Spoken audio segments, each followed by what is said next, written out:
بسم اللہ الرحمن الرحیم۔ اسلام کی دوسری عظیم جنگ غزوہ احد۔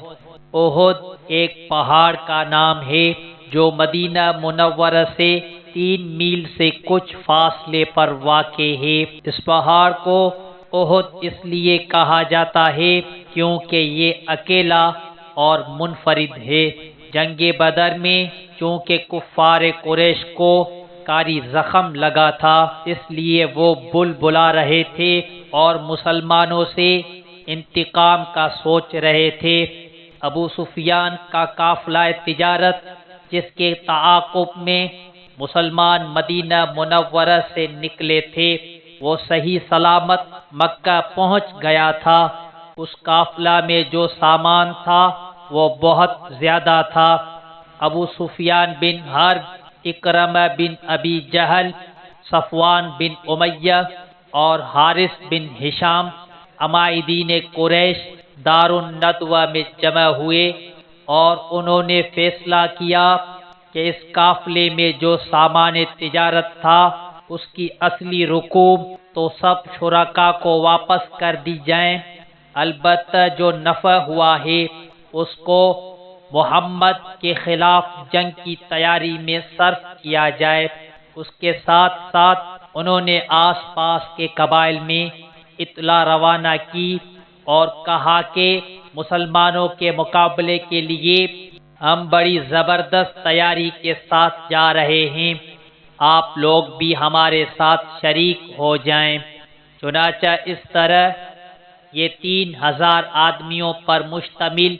ایک لشکر جرار جمع کرنے میں کامیاب ہو گئے۔ یہ لشکر 5 شوال 3 ہجری کو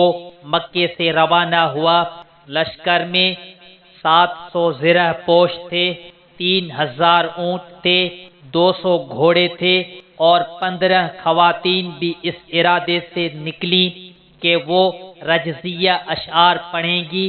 اور جنگ لڑنے والوں کو ابھاریں گی۔ حضرت عباس بن عبد المطلب جو اس وقت مکہ مکرمہ میں مقیم تھے، انہوں نے فوراً ایک تیز رو قاصد کو خط دے کر مکے سے روانہ کیا اور کہا کہ جلد سے جلد تم مدینہ پہنچو اور حضور کریم صلی اللہ علیہ وسلم کو اس قافلے کی اطلاع کرو، 3 دن کے اندر اندر تم کو پہنچ جانا چاہیے۔ چنانچہ وہ گھوڑے سوار آپ کریم صلی اللہ علیہ وسلم کی خدمت میں پہنچا اور صورتحال کی اطلاع کا خط آپ کو دیا۔ آپ کریم صلی اللہ علیہ وسلم نے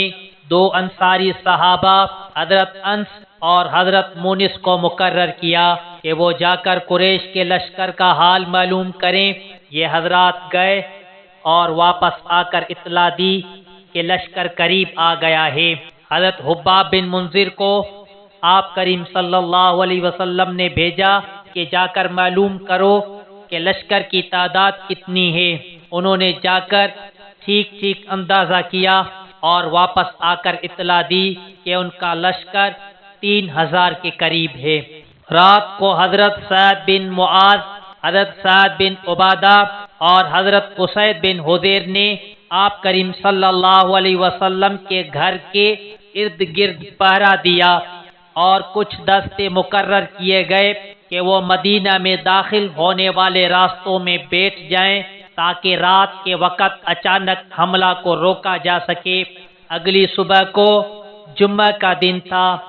آپ کریم صلی اللہ علیہ وسلم نے صحابہ کو جمع کیا اور ان سے مشورہ لیا کہ کیا صورت اختیار کرنی چاہیے۔ آپ کریم صلی اللہ علیہ وسلم نے فرمایا، میں نے خواب میں دیکھا کہ میں ایک قلعہ میں ہوں اور ایک گائے ذبح کی گئی ہے اور میں نے اپنی تلوار کو ہلایا تو اس کا آگے کا حصہ ٹوٹ گیا، پھر میں نے دوبارہ ہلایا تو وہ پہلے سے زیادہ اچھی صورت میں ہو گئی۔ صحابہ نے خواب کی تعبیر دریافت کی تو آپ نے فرمایا، قلعہ جو میں نے خواب میں دیکھا وہ مدینہ منورہ ہے، یہاں رہ کر اگر مقابلہ کیا جائے گا تو جیسے قلعے میں رہ کر حفاظت ہوتی ہے یہاں بھی رہ کر حفاظت ہوگی، اور گائے ذبح ہونے کی تعبیر یہ ہے کہ ہمارے کچھ صحابہ شہید ہوں گے، اور تلوار ہلانا جنگ ہے، اور اس کے آگے کے حصہ کا ٹوٹ جانا اس میں پیش آنے والے ناسازگار حالات ہیں، اور تلوار کا دوبارہ ہلانے پر پہلے سے زیادہ اچھا ہو جانا اس جنگ کے بعد کے حالات ہیں جو پہلے حالات کی بنسبت زیادہ بہتر اور سازگار ہوں گے۔ جناب رسول کریم صلی اللہ علیہ وسلم اور دیگر چند بزرگ صحابہ کی رائے یہ تھی کہ مدینہ میں رہ کر مقابلہ کیا جائے اور مدینے سے باہر نہ نکلا جائے، لیکن بہت سے صحابہ کی رائے یہ تھی کہ مدینہ سے باہر نکل کر مقابلہ کیا جائے، خصوصاً وہ حضرات جو جنگ بدر میں شریک نہ ہو سکے۔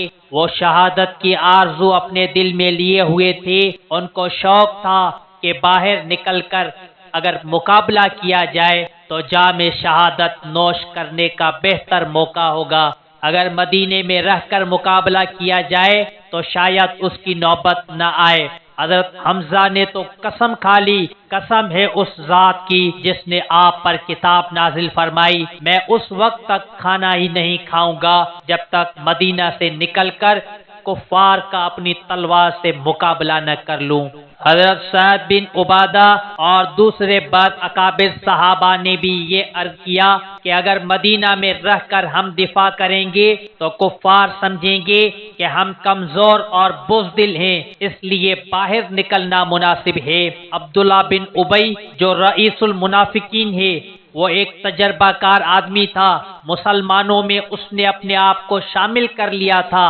اس سے بھی آپ نے مشورہ کیا۔ وہ کہنے لگا بات اصل میں یہ ہے کہ مدینہ میں جب بھی اس قسم کا حادثہ پیش آیا ہے تو اگر مدینے والوں نے شہر میں رہ کر مقابلہ کیا ہے تو ان کو کامیابی ہوئی ہے،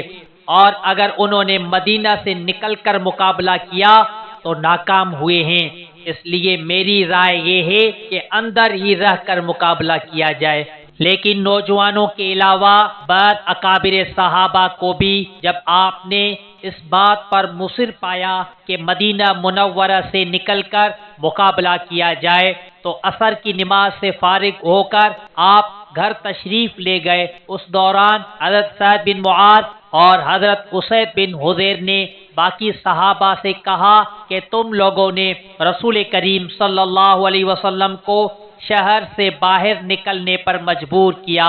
آپ کریم صلی اللہ علیہ وسلم کی رائے کے خلاف اصرار کرنا مناسب نہیں تھا۔ سب کو اپنی غلطی کا احساس ہوا، اور جب آپ کریم صلی اللہ علیہ وسلم مسلح ہو کر تشریف لے آئے تو صحابہ نے عرض کیا کہ ہم سے غلطی ہو گئی اور ہمیں اپنی رائے پر اصرار نہیں کرنا چاہیے تھا، جیسے آپ کی رائے ہے اسی کے مطابق آپ صلی اللہ علیہ وسلم عمل فرمائیں۔ حضور اکرم صلی اللہ علیہ وسلم نے فرمایا کسی نبی کے لیے یہ مناسب نہیں کہ وہ ایک مرتبہ ہتھیار پہننے کے بعد دشمن سے فیصلہ کیے بغیر ہتھیار اتار دے۔ چنانچہ جناب رسول کریم صلی اللہ علیہ وسلم 1000 کا لشکر ساتھ لے کر بروز جمعہ 15 شوال 3 ہجری مدینے سے احد کی طرف روانہ ہوئے، اور حضرت عبداللہ بن ام مکتوم کو مسجد نبوی میں امامت کے لیے مقرر فرمایا۔ جمعے کا دن تھا، احد تو قریب ہے لیکن روانگی چونکہ مغرب سے کچھ دیر قبل ہوئی تھی، اس لیے راستے میں ایک مقام شیخین پر آپ نے رات گزارنے کا ارادہ فرمایا۔ اگلے دن ہفتہ کی صبح کو جب آپ نے احد کی طرف روانہ ہونے کا ارادہ فرمایا تو عبداللہ بن ابی رئیس المنافقین اپنے 300 ساتھیوں کو لے کر یہ کہتے ہوئے واپس ہوا کہ ہم بلا وجہ اپنی جانوں کو ہلاکت میں نہیں ڈال سکتے، آپ نے ہمارے مشورہ پر عمل نہیں کیا، اور قبیلہ خزرج کی ایک شاخ بنو سلمہ اور قبیلہ اوس کی ایک شاخ بنو حارثہ کے قدم بھی ڈگمگائے، اور ان کو بھی خیال ہوا کہ ہم بھی واپس چلیں، لیکن اللہ سبحانہ و تعالی نے ان کی دستگیری فرمائی۔ قرآن شریف کی آیت اذ ہمت طائفتان منکم ان تفشلا واللہ ولیہما،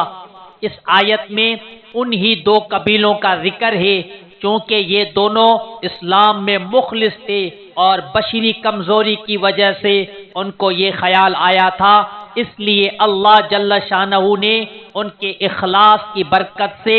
ان کی حفاظت فرمائی۔ منافقین کی علیحدگی کی وجہ سے مسلمانوں کا لشکر کم ہو کر 700 رہ گیا۔ ان 700 آدمیوں میں سے